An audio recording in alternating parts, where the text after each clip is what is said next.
What's up, everybody? We're now just hours away from part 1 of Stranger Things Season 5, the first half of the season, episodes 1 through 4, and I've only got one more recap left for you. Let's dive into Stranger Things Season 4.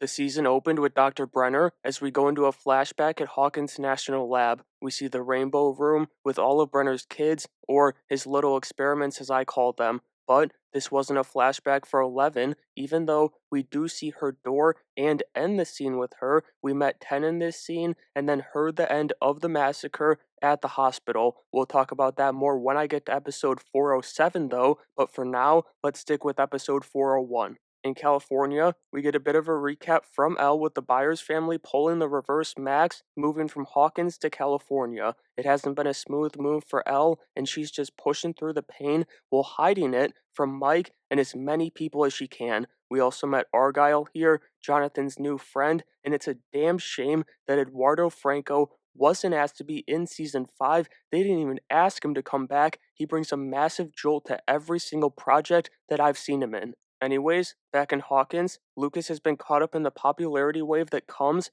with high school as he joined the basketball team. The three amigos, Dustin, Mike, and Lucas, have been running a D&D campaign with another newcomer and a super, say it till you can't know more, super senior, Eddie Munson. But, as always, a new threat, or another wave of the same threat, that might be the better way to put it, has risen in Hawkins. We see the cheerleader Chrissy purging in the bathroom when she hears her mom before seeing Vecna's feet outside the stall. It happens right after Max was in there checking on her, and then the clock draws her out to the woods where she stumbles into Eddie. Going back to Cali, Joyce gets a package from Mother Russia, and that brings the Soviet expert Murray back into the picture. She breaks the doll that was inside the box open and finds a message that she's been waiting 8 months to get. Hopper's still alive, and now they know where he is. It's just a matter of getting the big guy out of Russia.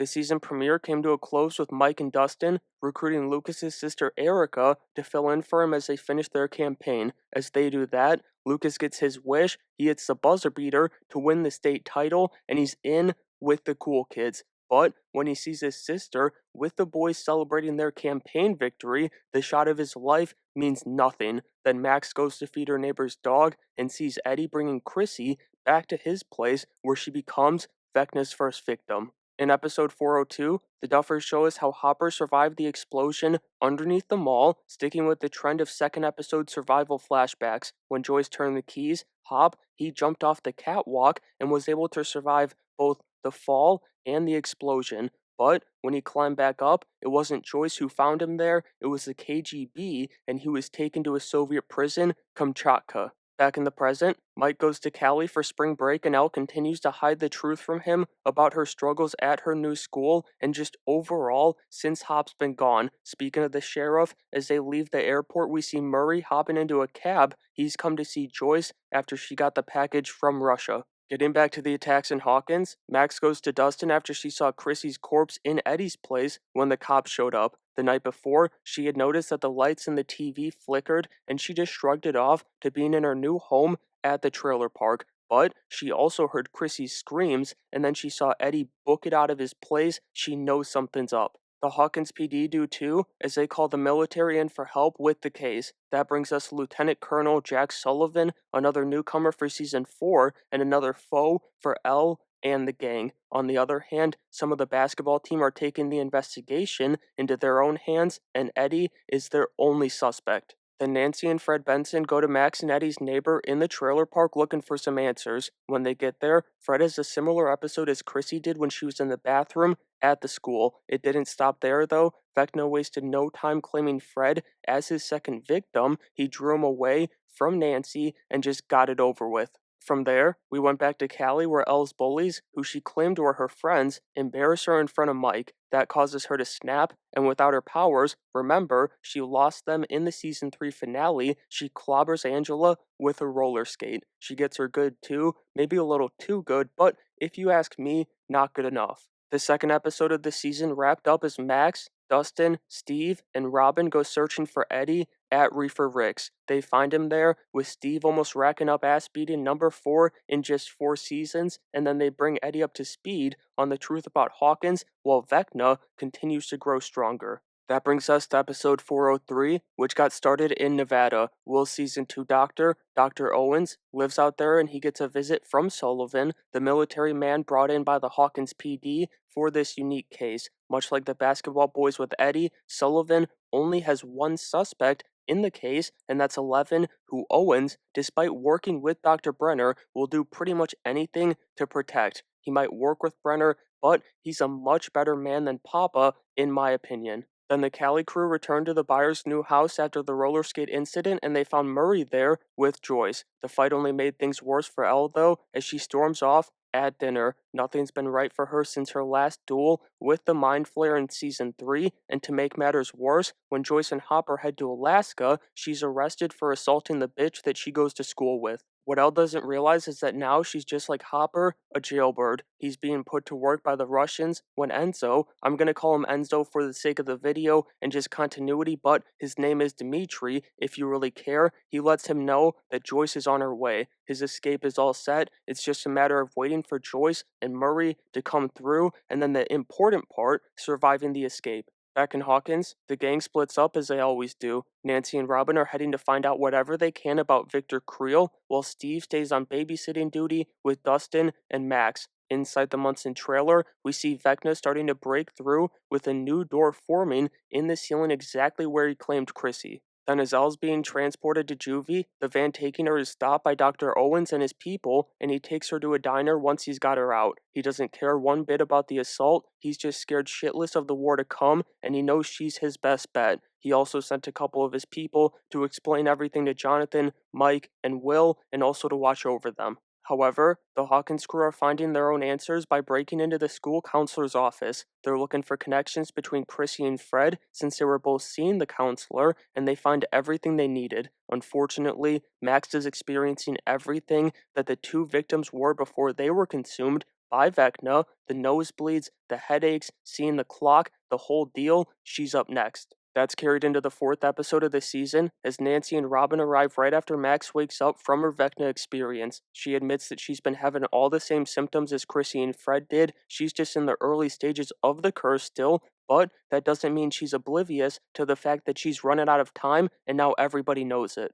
On the other side of the country, Joyce and Murray head to their ransom exchange in Alaska. The middleman, Yuri, is quite the character, and even though he screws them over multiple times and to start out here, it's so hard for me to hate him. I mean, how can you? Yuri Murray, Yuri Murray, Yuri Murray. He's just got to screw loose, but in all seriousness, Hopper's escape starts clean, and then the nosy guard finds him, and their fight draws the attention of everybody at the work camp, and thankfully, Hopper was ready for a nifty escape as he gets out on a snowmobile. Then we saw Nancy and Robin put on a show to get more info on Victor Creel. Robin's able to get them there 10 minutes with him, even if she almost blows it going down to his cell. Once they meet him, we see the night Victor's family was taken from him, at least a version of it for now, and we also found out that it wasn't Vecna who took his eyes. He did that after the fact, and he gave us a key that we needed. He was drawn back by music. Over in California, Mike and the Byers boys are cooking up an escape plan. They're done with their house arrest, and as they get ready to go, Sullivan's troops storm the house, overwhelming the agents who were there watching them.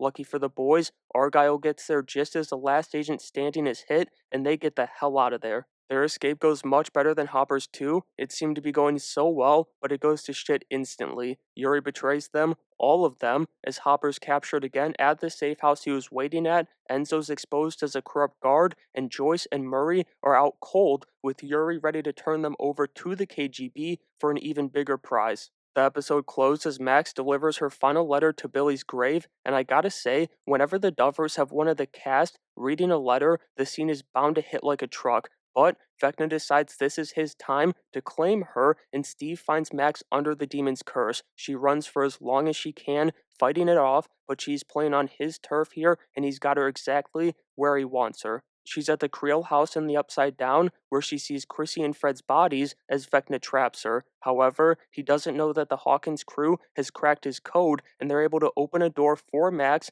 The music, it frees her, and, it kind of restores her reason for living. She's safe for now. That brings us to the halfway point of season 4, episode 405, which takes us back to Cali, where Mike, Will, Jonathan, and Argyle get the phone number needed to find out where Elle was taken. Then we go back 12 hours and see her arriving at said place, a secret military facility in the desert that Owen says he's been preparing for her. The only problem, Papa's there too. Dr. Brenner is back. They send her into their new project, the Nina tank, and she goes back to the Rainbow Room, and her life is 11. Now, I say her life is 11 because I saw one of my favorite takes on the show earlier this week. I wish I could remember the account I saw it, but I saw it on Twitter, and they said, Jane is the life that never was, 11 was the life she was forced to have, and L is the life that she chose. Shout out whoever said that. I wish I could remember. I'm sorry I don't, but I think it's perfect. Regardless, the Hawkins crew, so Steve, Nancy, Dustin, Max, and Robin, head to the Creel house after Max saw it on the other side. They follow Vecna up to the attic with the lights, but at this point, they don't realize that they're standing on top of the demon, just on their side, as he goes to claim yet another victim. While they're off on that adventure, the basketball boys find Eddie at Reefer Rick's and chase him out onto the water. That's where Patrick becomes Vecna's third victim, right in front of his boy and Eddie, and he's the one that the demon was gearing up to grab as everybody's flashlights shattered in the Creel attic. Then after one trip into Nina, where to be fair she suffered cardiac arrest and had to get zapped back to life, Elle gets her powers back. At least she's starting to get them back. She's still pretty weak since she passes out or can't use them again after throwing a couple of Brenner's goons, but still, they're starting to come back and not a moment too soon. The back half of the season gets going as everybody's scrambling in their separate places. In Hawkins, Eddie's name is out, and their search just got infinitely more difficult. In Utah, Mike, Will, Jonathan, and Argyle go to Susie for help once again, the super genius. Then in Mother Russia, Joyce and Hopper get Yuri back on their side, or maybe I should say they flip the tables so that Yuri's best interest is also theirs. That's kind of how the crazy Russian goes. At the Kamchatka prison, Hopper and Enzo, as well as some of the other prisoners that have been chosen for the Demogorgon, are sent to a feast. But it's not a celebration, it's their last meal. They're being fattened up to make a better meal for the beast, and Hopper knew it the second he saw the table. Then in Eleven's Rainbow Room Memories, the orderly that we've been seeing, Jamie Campbell Bower's character, tells Eleven about himself but continues to hide his true identity. He's trying to drive a wedge between her and Brenner, not that he needs to. Brenner's done that himself, but it does work. They go in for another test where 2 dominates everybody except for 11, who wins thanks to 1's teaching. The episode closed in Hawkins as Dustin, Max, and Lucas distract the cops while Steve, Eddie, Nancy, and Robin go back out onto Lover's Lake, searching for the upside down door. Steve finds it underwater, Watergate, and he gets back up to the boat to let the others know when he's ripped down and pulled through the door, where he's attacked by the Demobats on the other side. Episode 407 picks that up with the other 3 who were on the boat, Eddie, Nancy, and Robin, going into the lake and through the door to save Steve and help him fight off the bats. They get there in time, and he's still breathing. They're able to fend off the first wave that got to him a little bit, but then Vecna sends the whole damn army after the crew. They're trapped and on the run. The gang made their way to the Wheeler house on the other side, looking for Nancy's guns, and that's when they realize the monsters aren't the only thing that's different in the Upside Down. The dimension is stuck on the day that Will died, and so not only are Nancy's shooters not there because she didn't have them back then, but now there's even more questions about this cursed world. Then over in the motherland, Joyce and Hopper arrive at Kamchatka just as Hopper and Enzo's battle with the Demogorgon begins. Their plan works, at least for them it does, not so much for the others, but they gotta get moving because this little flame won't keep them safe for very long. They are able to get away though, and so Joyce and Hopper are together again at long last. Back in the States, the 2 groups at the Wheeler's house, those at the actual one and those at the one in the Upside Down, are able to get in touch with each other. Will's experiences with the Wretched Realm come in clutch once again, and their combined nerd power takes it from there, as it always does. After that, we head to the Nina facility where Brenner continues to throw Eleven into the tank, and in her memories, she's spending more and more time with one, and he just continues to manipulate her. This right here is why Papa was blaming her in the opening scene of the season. She didn't kill her brothers and sisters, but she did unlock one's powers so that he could do it. The massacre begins when he's set free. Speaking of being freed, Steve, Eddie, Nancy, and Robin head for the Munson trailer once they learn that there's a door at every murder site. Eddie and Robin make it through, but when Nancy goes, she's caught in Vecna's trap. He takes her back to Steve's pool where she sees Barb's corpse. And also, for anybody who says that, Vecna's not in control or there's some greater power in the Upside Down, the motherfucker literally says, when I kill someone, I don't forget it. It's always been him. Vecna is Henry Creel, that's just the truth. Henry's sick mind fuels Vecna, and the only reason his father, Victor Creel, survived that terrible night is because Henry didn't know his limits yet, and he pushed himself too far. That night got him put in the care of Dr. Brenner as we go back to his massacre, where Elle does the same thing to him that she did to the Demogorgon in season 1, except when she does it here, it's not the same upside down, and of course, she doesn't go with him, as Henry's banishment is what made him into the physical monstrosity he is today. The penultimate episode followed the demon and Nancy as he shows her what he plans to do to Hawkins and then the rest of the world. He doesn't want to claim Nancy though, he's already got his fourth target with Max, he's just using her as a messenger to send his warning. It works, he puts the fear of God in her, and for now, that's his way of getting to his true enemy, 11.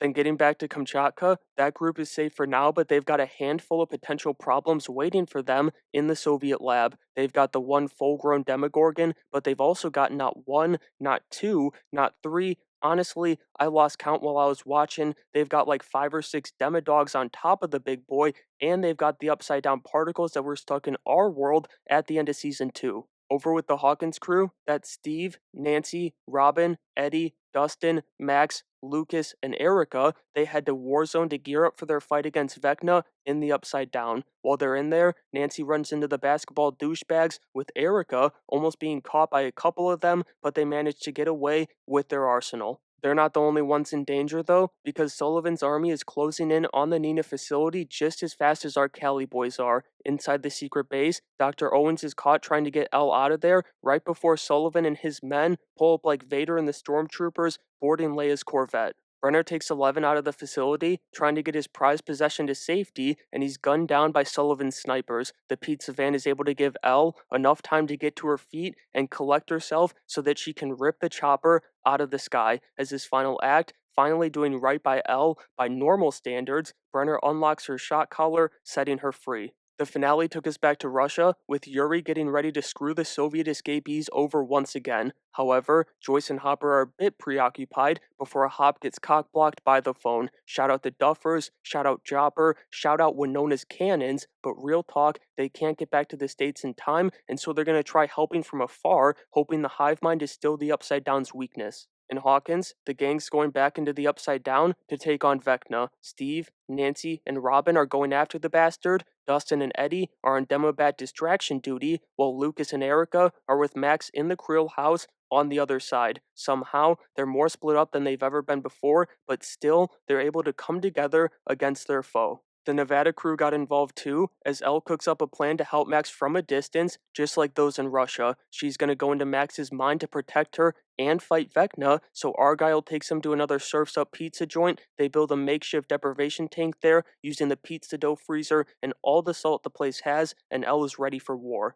As they do that, Joyce, Hopper, and Murray head back into Kamchatka the same way they got out, and the beasts are still running wild. The Demogorgon got into the facility, and as the guards tried shooting it, they ended up freeing the Demodogs, allowing the creatures to take over the prison. It's a shit show. Kind of like the kid's plan, because the second that Max confronts Vecna, he immediately uses Lucas against her to weaken her, but she's just got to keep him occupied long enough for everybody to do their job across both worlds. Dustin and Eddie, they certainly do their part, buying the others time to get into the Creel house. Most metal ever. Unfortunately, there's another wrinkle thrown into their plan that they can't control. Jason, one of the basketball douchebags, finds Lucas and Max in the attic. He and Lucas go at it, smashing Max's only escape in the process, her music. On top of that, things aren't going great in the Creel house in the Upside Down. Vecna's vines have that trio trapped, it just keeps getting worse. It didn't even stop there though, as the Demobats get inside of Eddie's trailer and the most metal duo is in deep shit. Dustin gets back through the door, but when Eddie goes to climb, he decides that he has to buy more time for the others and he cuts the rope. Dustin obviously goes back in for his boy, but his rescue and the joint attack can't save the season 4 GOAT. Eddie's time has come and he leaves a hero. Then Vecna finds Max in her memory of the winter ball, a happier one that she was trying to hide in, and it seems like he's won. But that's what we've got Elle for. Her timing is perfect as always, and Papa's children finally have their rematch. Vecna's one strong some bitch though, and we see what made him that way when he arrived on the other side. He took control of the particles down there, creating the Mind Flayer to represent his favorite spiders, the Black Widows, and becoming the monster that we've seen this season. Thankfully, Elle and Murray make their critical blows at the same time, one from the Upside Down and one from Russia, freeing everybody up to get their jobs done. Steve, Nancy, and Robin go get Vecna out of the attic and out of control, while Hopper decapitates the Demogorgon as Yuri and Enzo arrive in the chopper to get them out of there. But that final blow came too far into Vecna's curse. He got Max, and so, even though Elle restarts her heart with telekinetic CPR, his four gates are open, the war is coming to Hawkins. A couple of days go by and the Cali crew make their way back to their hometown. Max is in the hospital, in a coma, and basically a full body cast with Lucas and Erica at her side. Elle played God and saved her friend, but it's hard for her to see it that way right now, although I bet Hopper's gonna help her out with that as everyone is finally back together for the final fight that is Season 5. Here we go. And so that's going to do it for my Stranger Things Season 4 recap. I'm locked in and ready for these new episodes tonight, but as always, I want to know both your favorite Season 4 moments and your craziest theories for the final season, so let me know down in the comments below and make sure you have a great day.